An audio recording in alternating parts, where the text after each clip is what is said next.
Unit 3, Section A, Exercise 6. For such a complex and amazing organ, it is hardly surprising to learn that the brain uses a huge amount of energy. In fact, although it is only about 2% of the body's total weight, it uses around 20% of its total energy and oxygen intake. So it's important to keep eating and breathing, especially when you're studying. Only first-year students are attending this lecture today, so I guess that you are all around 18 or 19 years old. Well, I'm sorry to tell you, but not exactly surprised, that your brains still haven't reached full development yet. In fact, they won't until you are around 25 years old. That's why it's so important to keep them healthy and active as they grow and mature. One way to do this is by focusing on what you think. Did you know that the brain is believed to produce around 50,000 thoughts every single day? And research shows that if you can ensure that the majority of those thoughts are positive ones, you are much less likely to suffer from depression.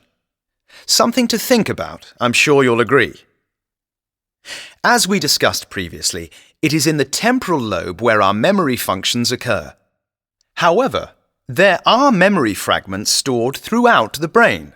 And some recent research carried out in the UK has shown that our brains are able to recognize and recall around 5,000 faces, although I'm sure university lecturers can remember more.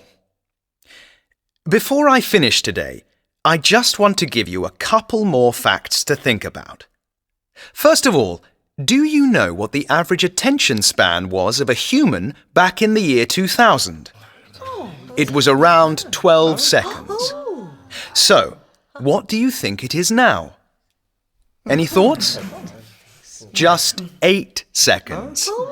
And what do you think is responsible for our inability to concentrate on one thing for more than a few seconds? I'll give you a clue. You are always using them when you should be paying attention in lectures.